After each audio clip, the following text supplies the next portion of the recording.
आज जो डॉक्टर हमारे साथ में हैं, वो आपको बताएँगे क्या आपके डॉक्टर पोषक तत्वों के बारे में क्या जानते हैं।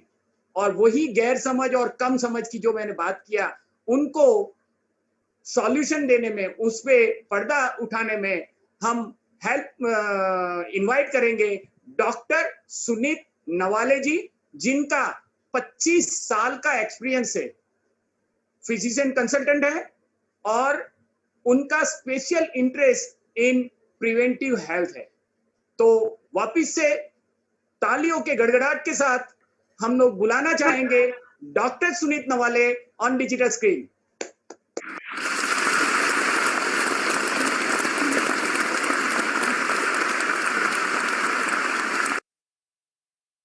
Very much Sunil ji and Dharmishtha जी।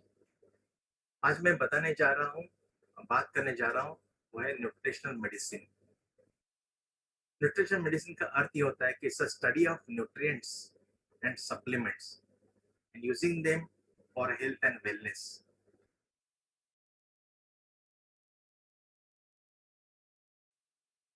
इसके लिए मैं एक बुक का आधार लेके बात करने वाला हूँ, जो बुक का नाम है, जो इंग्लिश में है, इसका नाम है what your doctor doesn't know about nutritional medicine may be killing you. नाम वापस दोहराता हूँ, what your doctor doesn't know about nutritional medicine may be killing you. इस विषय पे मैं बात करने जा रहा है, इसका मतलब ये नहीं कि मैं डॉक्टर्स की बुराई करने के लिए बैठा हूँ। मैं इस विषय को प्रॉपरली समझाने की कोशिश कर रहा हूँ। ये शीर्षक का अर्थ क्या है। इस तरह के बहुत सारे बुक्स, या थैंक यू वेरी मच, इस तरह के बहुत सारे बुक्स मार्केट में अवेलेबल है। जैसे ये बुक है what your doctor doesn't know, बहुत सारे बुक्स है इसमें लाइन में। और भी बहुत सारे बुक्स है, इसका नाम है what your doctor don't know, doesn't tell you, ऐसे करके। एक बताना चाहता हूँ कि ये जो मेडिकल फील्ड है, ये बहुत वास्ट है एंड एवर चेंजिंग है, हर बार चेंज होती रहती है, राइट। नए नए इन्फेक्शन आते हैं, नए नए सब्जेक्ट आते हैं, नई दवाई आती है, नए प्रोटोकॉल आते हैं, नए नए अपडेट होते हैं, इट्स एवर चेंजिंग। और इसलिए ये बहुत डिफिकल्ट होता है कि हर एक चीज हर व्यक्ति को जानकारी रहे इस विषय की। हर एक डॉक्टर को जानकारी हो ही नहीं सकती, राइट। मुझे पता है कि 30 साल पहले जैसे मैंने एमबीबीएस एमडी कर रहा था, तभी न्यूट्रिशन के ऊपर एक लेक्चर हुआ था। इसका मतलब नहीं कि मेडिकल कॉलेज में गलत करे, but it's far difficult to accommodate all the lecture ना। ये न्यूट्रिशन ये इतना बड़ा सब्जेक्ट है, पर they could accommodate only one lecture, so we had only one lecture on nutrition medicine, right. और जस्ट क्यूरियोसिटी करके मैं अभी कुछ 8 दिन पहले किसी स्टूडेंट से बात की, जिसने अभी भी पास आउट किया था, मेडिकल स्टूडेंट। उसे कहा तो उसने कहा वही वैसे ही है कि हमें भी एक ही लेक्चर हुआ था न्यूट्रिशन मेडिसिन के ऊपर, राइट। न्यूट्रिशन मेडिसिन इतना बड़ा सब्जेक्ट, मैं कहूंगा कि इसके लिए अलग 4 साल का कोर्स होना चाहिए। There are so many super specialization होते हैं मेडिकल फील्ड में, अलग अलग सब्जेक्ट होते हैं। फॉर एग्जांपल एक ऑप्थेल्मोलॉजिस्ट होता है, आई सर्जन, ऑप्थेल्मोलॉजिस्ट। उसमें सुपर स्पेशलाइजेशन होती है, जिसे कहते हैं रेटिना सर्जन।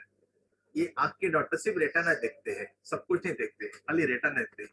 अब आप मुझे बताओ कि अगर रेटिना सर्जन को अगर मैं पूछूं कि इतनी ब्लड शुगर हुई है, सिर्फ डायबिटीज की गोली कौन सी लागू पड़ेगी, it's for difficult, it's not possible for him to tell you कौन सी डायबिटीज की मेडिसिन लागू पड़ेगी, right? या तो अगर मैं पूछूं कि ओमेगा 3 सप्लीमेंट है, अगर ये देने से हार्ट डिसीज की रिस्क कितने परसेंट से कम होगी, far difficult. Unless and until we go in depth to that subject, it is far difficult. So ऐसा नहीं है कि डॉक्टर doesn't know, ऐसा है कि the subject is so vast, we cannot accommodate each and everything. मेरे पास omega 3 की 15-20 books है, 15-20 बुक्स मैंने पढ़ी है ओनली ऑन ओमेगा 3। यहाँ पे मैंने जस्ट दिखाने के लिए रखा है, दिस टाइप ऑफ बुक्स आते हैं। और ये 15-20 बुक्स पढ़ने के बाद ही मुझे लग रहा है कि मुझे ओमेगा 3 नहीं मालूम पड़ा अभी तक, right. So there are actually हुआ क्या है कि इस विषय की पूरी जानकारी नहीं होने के कारण इवन मेडिकल फील्ड में there are less awareness. It is not ignorance, there is less awareness about the importance of nutritional medicine. किसी डॉक्टर को अगर इस विषय के बारे में ज्यादा जानकारी नहीं है, अगर अगर पूछा गया कि न्यूट्रिशन मेडिसिन के बारे में, विटामिन के बारे में, so his reply will be like इसकी क्या जरूरत है, राइट? आप अच्छा खाना खाइएगा, that's enough. Why vitamin? Vitamin क्यों लेना आपको? क्यों वेस्ट करने पैसे आपको, राइट? और ये विटामिन लेके होगा क्या कि ज्यादा अगर एक्स्ट्रा विटामिन लेते हो यूरिन में पास हो जाएगा। एट द मोस्ट होगा क्या, your urine become more expensive, vitamin laden expensive urine हो जाएगी। So it's a waste of money, right? So that's about the, they are not aware of the importance of this subject. Nutrition medicine समझने के लिए आपको doctor होने की जरूरत नहीं है, right? You don't have to become a doctor to know nutritional medicine at all, absolutely no, right? परंतु न्यूट्रिशन सप्लीमेंट के बारे में जानकारी होना बहुत जरूरी है, राइट? एक एग्जांपल दे रहा हूं, जैसे हम इंडियन सिटीजन यहाँ रहते हैं, राइट? आपको पता है कि जो इंडियन लॉज है, we are suppose to know each and every law. आपको पता है, हमने स्टडी नहीं किया, but we are suppose to know each and every law. Similarly उसी धर्म पे मैं कहता हूं कि न्यूट्रिशन के बारे में हर व्यक्ति ये जानकर रखना बहुत जरूरी है अगर हमें अपनी हेल्थ मेंटेन करनी है। We are suppose to know each and everything.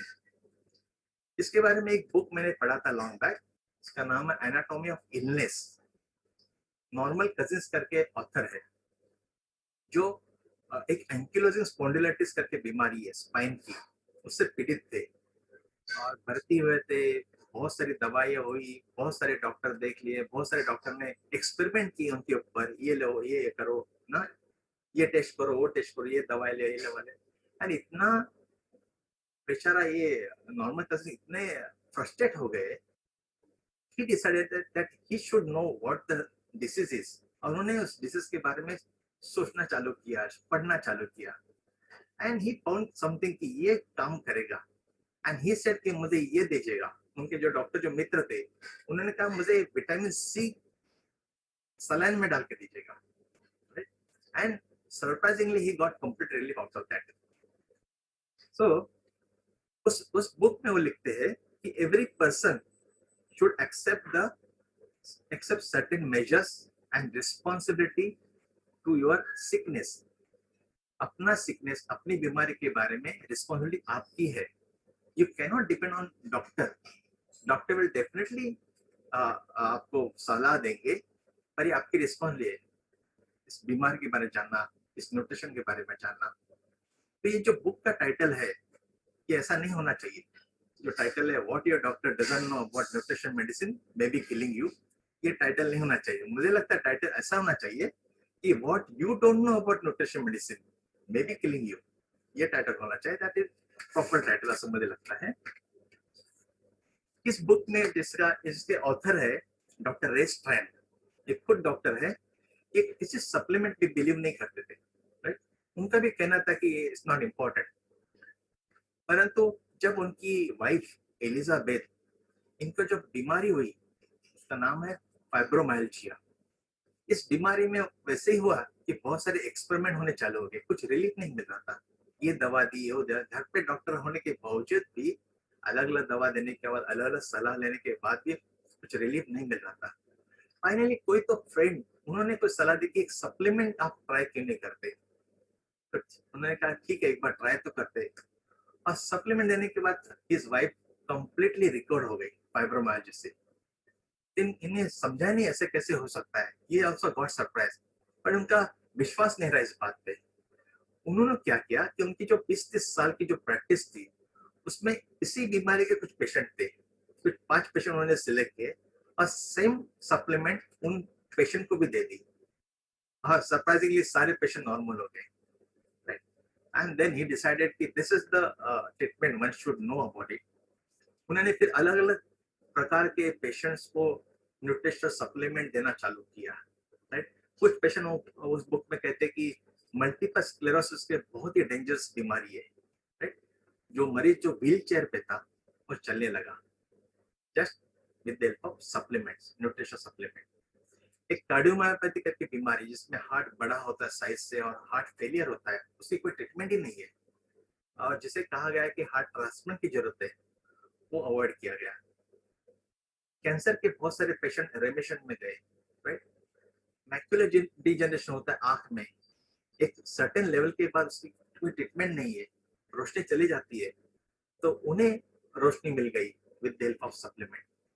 So these are the supplement which are really important and the subject is really more important. But सवाल ये आता है कि why do we need supplement? इसकी जरूरत क्यों आ गई? Right? ऐसा है कि आपको सबको पता है कि हमारी लाइफ एक्सपेक्टेंसी बढ़ती जा रही है, हमारी उम्र बढ़ती जा रही है, बट ये भी सत्य है कि we are living too short but we are dying too long. इसका मतलब ये होता है कि हमारे पास हमारी जो लाइफ है उसमें क्वालिटी लाइफ बहुत कम है और डिसीज लाइफ बहुत ज्यादा है। ज्यादातर लोग ज्यादा उम्र जीते हैं, लास्ट के 20-30 साल, चाहे आर्थराइटिस हो, चाहे पैरालिसिस हो, चाहे कोई हार्ट की बीमारी हो, बेड रिटर्न घर में बैठ के बिताते हैं। That's not the life we want actually. So we are living too short and dying too long. इसका अर्थ होता है कि ऐसे इसलिए होता है क्योंकि हमारा खाना जो हम खाते हैं आजकल इम्प्रॉपर होता है, अनबैलेंस होता है, न्यूट्रिशनली पुअर होता है। इसके लिए शरीर को जो इम्पोर्टेंट न्यूट्रिएंट्स नहीं मिलते। एट द सेम टाइम जिस वातावरण में रह रहे, जिस लाइफस्टाइल में हम जी रहे हैं, स्ट्रेसफुल लाइफ में, इससे कारण हमारे शरीर में टॉक्सिन्स बढ़ते जा रहे हैं, डे बाय डे टॉक्सिन्स बढ़ते जा रहे हैं। तो एक साइड से टॉक्सिन्स बढ़ते जा रहे हैं और दूसरी साइड से हमारे खाने की क्वालिटी घटती जा रही है, राइट। तो इस तरह का खाना आजकल हम खा रहे हैं। आपको बताऊं, जैसे हमारा जो डेली जो कैलोरीज हम नीड होती है मील, 1500 to 2000 कैलोरीज हमें लगती है। तो ऐसा कहा जाता है कि खाना इतना हमारा डेफिसिट है खाने में कि हमें हर दिन 2000 नहीं पर डेली हर व्यक्ति ने 10,000 कैलोरी लेना चाहिए to meet your nutritional requirement. जो मिनिमम न्यूट्रिशन रिक्वायरमेंट हमें लगती है दिन की, वो 2000 कैलोरी से नहीं मीट होगी। हमें 10,000 कैलोरीज का खाना खाना चाहिए। यानी कोई व्यक्ति अगर दिन में अगर 5 रोटी खाता है तो उसने 25 रोटी खाना चाहिए। अगर दाल 3 कटोरी लेता है तो उसे 15 कटोरी दाल खानी चाहिए। दिस इज व्हाट हमारा खाना है, right? इस विषय को आगे लेके जाने के लिए मैं एक टर्म के पास लेके जाता हूँ, टर्म समझाने की कोशिश करता हूँ, जिससे कहते हैं ऑक्सीडेटिव स्ट्रेस। ऑक्सीडेटिव स्ट्रेस का मतलब होता है कि शरीर में टॉक्सिन्स बढ़ना। इस स्ट्रेस के कारण there are more than 70 different chronic degenerative disease होती है। सिर्फ ये ऑक्सीडेटिव स्ट्रेस के कारण more than 70 chronic degenerative diseases. ये वही प्रोसेस है जो जो जो आयन को रस्ट करती है। ये वही प्रोसेस है जो कटे हुए एप्पल को ब्राउन कर देती है, राइट। तो इसे कहते हैं ऑक्सीडेशन, राइट। और इस प्रोसेस से जो बीमारी है, for example there are heart की बीमारी, blood pressure, diabetes, paralysis, cancer, arthritis, right, multiple sclerosis, Parkinson disease, macular disease, बहुत बड़ी लंबी लिस्ट है। ये सारी बीमारियां होती है। यहाँ पे होता है कि हमारे शरीर में जो हम ऑक्सीजन लेते हैं, शरीर में जो मेटाबॉलिज्म होता है, जो केमिकल रिएक्शन होती है ऑक्सीजन के साथ मिलकर, यहाँ पे कुछ फ्री रेडिकल रिलीज होते हैं। फ्री रेडिकल का मतलब होता है कि अनस्टेबल ऑक्सीजन, राइट। ऐसे कुछ फ्री रेडिकल, ऐसे कुछ मॉलिक्यूल जो यूजुअली ऑक्सीजन होते हैं, जिसके अंदर एक इलेक्ट्रॉन की कमी होती है, यानी इलेक्ट्रॉन बैलेंस नहीं होता है। एक अनपेयर इलेक्ट्रॉन होने के कारण दे आर अनस्टेबल। और ये अनस्टेबल टॉक्सिक फ्री रेडिकल जो शरीर में बनते रहते हैं, जब कभी शरीर में जो केमिकल रिएक्शन होती है और फ्री रेडिकल क्रिएट होते रहते हैं, और ये रेडिकल्स टॉक्सिक होते हैं। इसे कहा जाता है ऑक्सीडेंट्स। और बॉडी के पास इनहेरेंट एक नेचुरल कैपेसिटी होती है। बॉडी के अंदर कुछ एंटीऑक्सीडेंट बनते हैं, एंटीऑक्सीडेंट एंजाइम्स बनते हैं इस फ्री रेडिकल को टैकल करने के लिए, इस फ्री रेडिकल को न्यूट्रलाइज करने के लिए। कुछ होते जैसे इसका नाम है super oxide dismutase, catalase, glutathione peroxidase. इस तरह के कुछ एंजाइम्स होते हैं जो they act as an antioxidant, इस फ्री रेडिकल यानी ऑक्सीडेंट को न्यूट्रलाइज करते हैं। परंतु होता क्या है कि ये फ्री रेडिकल का लोड इतना होता है क्योंकि ये बॉडी के जो एंटीऑक्सीडेंट्स है ये इनफ नहीं होते, राइट? तो हमें एक्स्ट्रा एंटीऑक्सीडेंट की जरूरत होती है, जो हमें कहाँ से मिल सकते हैं? अपने डाइट में से, अपने फूड में से, अपने सब्जी में से मिल सकते हैं। ये फ्री रेडिकल जैसे मैंने बताया, जब एंटीऑक्सीडेंट और ऑक्सीडेंट्स अगर ये बैलेंस नहीं होते, जब फ्री रेडिकल बहुत ज्यादा होते, एंटीऑक्सीडेंट बहुत कम होते, तब ऑक्सीडेटिव स्ट्रेस होता है। और ये स्ट्रेस जब बहुत प्रोलॉन्ग पीरियड पे रहता है, इसके कारण जो बीमारियां की लिस्ट होती है, जो बीमारियां जो मैं बता रहा हूँ बीमारी होती है, ये जो एंटीऑक्सीडेंट जो हमारे खाने में से मिलते हैं, ये अलग अलग प्रकार के होते हैं। Vitamin C, vitamin E, vitamin A, beta carotene, coenzyme Q10, alpha lipoic acid, phytochemicals, different type के विटामिन से सब होते हैं, न्यूट्रिएंट्स होते हैं। They act as a antioxidant. इसके सपोर्ट सिस्टम में कुछ मिनरल्स होते हैं जो उसको सपोर्ट करते हैं, जैसे कॉपर है, जिंक है, मैंगनीज है, सेलेनियम है, राइट?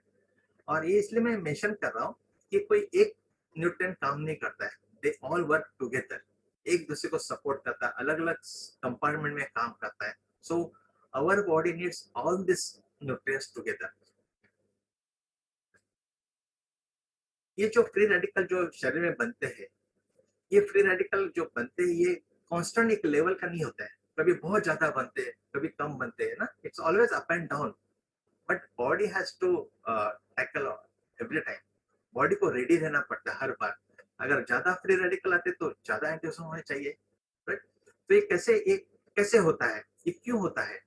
देयर आर मेनी, ऐसा कुछ डेली लाइफ में बहुत कुछ घटनाएं होती है जहाँ पे फ्री रेडिकल ज्यादा क्रिएट होते हैं। फॉर एग्जाम्पल, अगर जिम में हम जाते और एक्सेसिव एक्सरसाइज करते, विगरस एक्सरसाइज करते, वहां पे भी तो फ्री रेडिकल क्रिएट होते हैं, राइट? और ऐसा देखा गया कि अगर उस व्यक्ति के अगर शरीर में एक्सरसाइज करने के बाद अगर उसके शरीर में, उसके डाइट में अगर एंटीऑक्सीडेंट नहीं है, द सेम पर्सन जो एक्सरसाइज करता है, he come across heart attack, he come across paralysis, the cancer। हम जिस स्ट्रेस में जी रहे हैं, जो कुछ मेंटल स्ट्रेस होता है, उस स्ट्रेस के कारण भी तो फ्री रेडिकल क्रिएट होते हैं, और वही कारण होता है हार्ट अटैक के लिए, वही कारण होता है कैंसर के लिए। हम जिस माहौल में रहते हैं, एयर पोल्यूशन इतना होता है सब जगह, there are many, so many different chemical जो हम इनहेल करते हैं, राइट? उसमें ओजोन होता है, नाइट्रोजन डाइऑक्साइड होता है, सल्फर डाइऑक्साइड होता है, अलग अलग प्रकार के केमिकल हम डेली इनहेल करते हैं। कुछ कुछ सिटी इंडिया में इतनी पॉल्यूटेड है कि वर्ल्ड के टॉप 10 में उनका नंबर आता है। It's not good thing, right?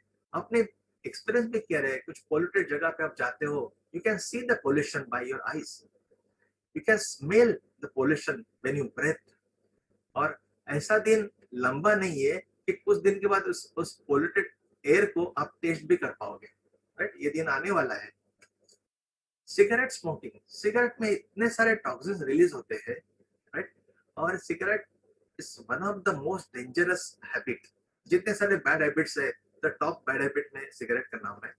पर आपको एक बताऊं कि जिस माहौल में, जिस हवा में हम रहते हैं, इट इज, जो हवा हम इनहेल करते हैं, it is equivalent to smoking 4 cigarettes, and each and every person sitting here listening me is smoking 4 cigarettes every day। the same हवा जो मैं ले रहा हूँ वही आप ले रहे हो, right? So this is what a bad air we have। Pollution food में भी होता है, पोल्यूशन वाटर में भी होता है, right? पानी में बहुत सारे हेवी मेटल्स होते हैं, lead, cadmium, aluminium, right? They are not good for the body, जो फ्री रेडिकल क्रिएट करते हैं। फूड, सब्जी, फल में आपको पता है herbicide, pesticide, fungicide, all this chemicals आते हैं जो हमारे शरीर में जाते हैं, right? Ultraviolet sunlight is also, sunlight में जैसे टाइप ये होता है, वो डीप तक जाता है, जो फ्री रेडिकल क्रिएट करता है। आजकल तो मेडिसिन तो एक स्टाइल हो गई है, हर व्यक्ति मेडिसिन, उनको लगता है कि मेडिसिन लेने से अच्छा हो जाए। Everybody is taking medicine, right? Medicine, आपको पता है, आप एक बीमारी करेक्ट करने चाहोगे, 10 बीमारी क्रिएट होती है। मैं हर बार एक एग्जांपल लेता हूँ, इस बार भी नहीं लूंगा। बहुत बुरी आदत है लोगों को एसिडिटी की दवा लेने की, राइट? पैन पैन 40, ओमेज, ये सबको मालूम है, ये दवाइयाँ लेते बहुत अच्छा लगता है, दवा लेते यू फील गुड, जलन जाती है पेट की, right? But many of you are not knowing कि there are 100 side effects this tablet has got. अच्छा लगता है इसलिए हम ले लेते हैं, इजीली अवेलेबल ले लेते हैं, but there are so many side effects. और ये सारे medicine they create free radical in the body, it gives unnecessary stress to our body. Radiation, अलग अलग प्रकार के रेडिएशन, आजकल हम इलेक्ट्रॉनिक माहौल में रहते हैं, ये रेडिएशन का भी तो बुरा असर शरीर पे होता है। तो जितना ऑक्सीडेटिव स्ट्रेस बढ़ते जाएगा उतने हमारे प्रोटीन्स डैमेज होते जाएंगे शरीर में, हमारे सेल में, हमारे पेशी में प्रोटीन डैमेज होता है। जब सेल पेशी के जो प्रोटीन डैमेज होते हैं, सेल का फंक्शन लोअर होता है, right? They can oxidize even cholesterol. Cholesterol itself is not bad, cholesterol बहुत इंपॉर्टेंट मॉलिक्यूल है हमारे शरीर में, but once it get oxidize it becomes bad. और ये बैड कोलेस्ट्रॉल जो ब्लड वेसल में जाके जाता है अंदर, वहां पे ब्लॉक क्रिएट करता है, जिसके कारण ब्लड वेसल थिक होती है, it can cause heart attack, paralysis and what not, right? This free radical can damage even DNA also, उसके कारण म्यूटेशन होता है, आगे चलकर उसका कैंसर में रूपांतर होता है, राइट? तो जहां पे शरीर में जहां फ्री रेडिकल ज्यादा होते उस ऑर्गन डैमेज हो जाता है। अगर आंख में फ्री रेडिकल ज्यादा हो गए, कैटरेक्ट हो गया प्रीमैच्योरली, राइट? अगर ब्लड वेसल में आता है, वहां पे फ्री रेडिकल ज्यादा होते, एज आई सेड कि हार्ट अटैक आता है, पैरालिसिस आता है। ब्रेन में free radical, it can give Parkinson disease, multiple sclerosis, so many things, joint, it can give arthritis. So this is the free radical which can give so many diseases, right? now तो सवाल ये आता है कि ये जो free radical है उसको टैकल कैसे किया जाए, right? हम कहते हैं कि हमें खाना अच्छा होना चाहिए, बट हम खाने के पास देखते हैं कि किस तरह की सब्जी हम खा रहे हैं, किस तरह की हम हमारा कुकिंग का तरीका है, कैसे हम खाते हैं, कितना शरीर में जाता है, कितना हजम होता है, right? It's a big question. So each and every person, अगर यहाँ पे हेल्दी रहना है, I would say each and every person needs a supplement, nutrition supplement, right? अगर आप हेल्दी है, अगर आप समझते हो आप हेल्दी हो, still you need nutrition supplement to maintain your health. अगर आप सिक है, चाहे आपको कहाँ पेन है, चक्कर आती है, या जो कुछ है, सिक है, यू नीड अ सप्लीमेंट। अगर आप मेडिकेशन लेते हो, आपका ब्लड प्रेशर कंट्रोल है विद द मेडिसिन, आपका डायबिटीज शुगर मेंटेन है with the help of medicine, still you need a supplement, because जब आप मेडिसिन लेते हो then you need a nutrients also to have a proper effect, right? So everybody, each and every person needs supplements. Overall मैं बताना चाहूंगा कि ये जो फूड सप्लीमेंट होते हैं, ये आपकी डिसीज को प्रिवेंट कर सकते हैं। ये फूड सप्लीमेंट होते हैं, ये आपके डिसीज को कंट्रोल कर सकते हैं, और आगे जाकर मैं बताऊंगा कि ये सप्लीमेंट आपके डिसीज को क्योर भी कर सकते हैं, right? This is what the potential they has got, right? So this supplement विषय बहुत बड़ा है, everybody should know about it, everybody should take it, right? जब न्यूट्रिशन सप्लीमेंट की बात आती है तो एक बहुत बड़ा ब्रांड सामने आता है, जो वर्ल्ड में सबसे बड़ा ब्रांड है, जिसका नाम है न्यूट्रीलाइट। ये एमवे ग्लोबल कंपनी का ब्रांड है हेल्थ सप्लीमेंट में, न्यूट्रीलाइट। न्यूट्रीलाइट में अलग अलग प्रकार के सप्लीमेंट्स है, बच्चों के लिए अलग होते हैं ना, बड़ों के लिए अलग होते हैं, एजेड लोगों के लिए अलग होते हैं, कुछ फाउंडेशनल प्रोडक्ट्स है ना, there are so many different. अपने नीड के हिसाब से हमें इस सप्लीमेंट को लेना चाहिए, स्पेशली जब अब इम्यूनिटी की बात आती है। जैसे हम एक साल से हम एक कोविड के कारण बहुत चिंतित है इम्यूनिटी बढ़ाने के लिए, there are so many different supplement we have. जैसे एक मल्टीविटामिन, नेचुरल मल्टीविटामिन है, न्यूट्रीलाइट डेली है, हमारे पास ओमेगा 3 है, हमारे पास कॉन्सेंट्रेटेड फूड वेजिटेबल है। You know, the concentrated food vegetable is such an innovative product we have. We should really feel proud of it. Right? जो पहली बार सुने उनको मैं बताना चाहूंगा, जो आप सब्जियां, जो फल खाते हैं, उसमें हमें विटामिन मिलते हैं, उससे हमें मिनरल्स मिलते हैं, और उससे और एक चीज मिलती है जिसे कहते हैं फाइटोकेमिकल्स या तो फाइटोन्यूट्रिएंट्स। ये फाइटोकेमिकल्स या फाइटोन्यूट्रिएंट्स नॉनवेज सोर्स में बिल्कुल नहीं होते हैं, ये वेजिटेरियन सोर्स में ही होते हैं। और there are more than 1000 phytochemicals जो इतने इंपॉर्टेंट हमारे शरीर के लिए, उनकी इसके यूजेस बहुत है, goes out of my talk, but ये बहुत इंपॉर्टेंट कैटेगरी है। और ये जो Nutrilite concentrated food vegetable tablet है, इसमें 2 टैबलेट आपको दिन भर की आपकी जो रिक्वायरमेंट है फाइटोकेमिकल से सिर्फ 2 टैबलेट में पूरी हो सकती है। रिसेंटली अभी 2 दिन पहले एक प्रोडक्ट कंपनी लॉन्च किया, मैं 2-4 मिनट उस पर बात करना चाहता हूँ, जिसका नाम है विटामिन सी चेरी प्लस। ये सही मौके पे कंपनी ने इस प्रोडक्ट को लॉन्च किया। Everybody knows vitamin C, everybody knows the importance of vitamin C, but very few knows the importance of quality vitamin C, importance of natural vitamin C, right? हर व्यक्ति ने चखा रहेगा chewable vitamin C, but the question is कि there is a far difference between the natural vitamin C and the synthetic vitamin C, right? जिस company ने जो vitamin C जो brand ये प्रोडक्ट लॉन्च किया है, ये एसेरोला चेरी का एक्सट्रैक्ट इसमें है। इसमें बहुत सारे अलग अलग बायोफ्लेवोनॉइड्स है, so it is far more effective. They have made this tablet sustained release. जो आप च्यूएबल टैबलेट लेते हो, ये टैबलेट का असर हो सकता है 3-4 घंटे का रहता है, but this one tablet last for 8 hours. तो एक टैबलेट लेने के बाद ये स्लोली रिलीज होता है विटामिन सी, तो विटामिन सी लेवल जो ब्लड की जो मेंटेन होती है 8 घंटे तक, right? They said that one tablet is equivalent to 9 oranges. One tablet is equivalent to 8 lemon. So instead of eating 8 oranges and 9 oranges and 8 lemon, have one tablet. So such a good product. Vitamin C लेने से अपनी immunity maintain होती है, specially जो लोग week immunity के, ये बहुत बड़ा वरदान है हमारे लिए, right? It has got a strong antioxidant property. जैसे मैंने कहा, फ्री रेडिकल को वाइप आउट करने के लिए this is one of the important vitamin. ये विटामिन सी बाकी विटामिन को सपोर्ट करता है, right? It has got antiviral antibacterial action, right? It is good for the connective tissue. अगर कनेक्टिव टिश्यू बात करें तो हमारे पूरे शरीर में कनेक्टिव टिश्यू है, राइट? चाहे वो स्किन है तो कनेक्टिव टिश्यू है, तो vitamin C is good for the skin. Connective tissue blood vessel में, it is important for the blood vessel, vitamin C, right? Connective tissue bone में है, cartilage में, joint में है, right? So it is important for the bone and the cartilage.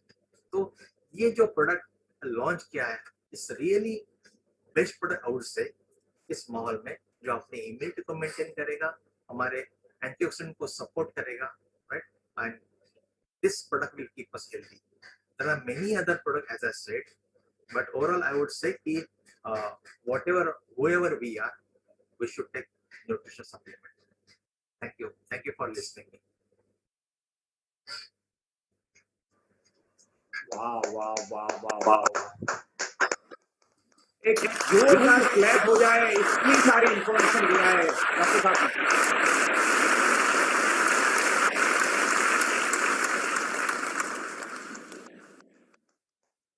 Thank you Sunit जी, आज आपने इतनी बेहतरीन जानकारी दी, इतनी बेहतरीन जानकारी दी है। कुछ वर्ड हो सकते हैं कि मेडिकल प्रोफेशन में, पर मैं मोटा मोटा अगर लेमैन भाषा में बात करूं तो आपने ये एंडोर्स कर दिया कि न्यूट्रिशन लेना ही चाहिए। ये बात हमको समझ आई, और ये बात आपकी इस बात से समझ आई कि आप 25 साल पहले, उससे भी पहले पढ़ाई किए थे, तब भी एक लेक्चर था, और अभी आपने किसी को पूछा कि न्यूट्रिशन के बारे में, बोले अभी भी एक लेक्चर है। कहने का मतलब जो बुक का टाइटल है ना, वही हम लोगों को पता है कि हम लोग कभी कभी सोचते हैं कि हमको सॉल्यूशन चाहिए, पर सॉल्यूशन हमको खुद को ढूंढना पड़ेगा। और आज आपने उसमें हमें बहुत मदद की है कि बहुत सारे लोगों को आपने ये एंडोर्स कर दिया। कभी कभी क्या होता है, एक गवर्नमेंट का सिक्का लग जाता है ना, फिर वो कानून बन जाता है।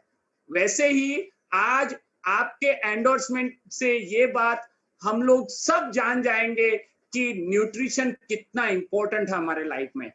फ्री रेडिकल्स के बारे में आपने जो बताया, बहुत सारी इंफॉर्मेशन दिया, और उसमें भी चेरी प्लस जो 2 दिन पहले रखी हुई है, और हम जो महामारी के बारे में जितना प्रार्थना किया है, हम सब रोज प्रार्थना कर सकते हैं, क्योंकि बहुत सारी चीजें अभी होने वाली है।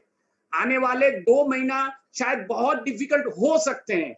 सोचिए, प्रॉब्लम तो है, पर सच बात यह है कि हमारे पास हेल्थ और वेल्थ दोनों का सॉल्यूशन एमवे बिजनेस में है। क्या इस बात पे ताली नहीं हो सकती है? कितनी बड़ी ताली हो सकती है? बहुत बड़ी बात है ये। चलिए, बहुत अच्छा लगा सारे सेशन में, और जितने भी लोगों को अच्छा लगा है, तो हम लोग एक बार वापस से सुनीत जी और डॉक्टर एनपी सिंह के लिए एक बड़ी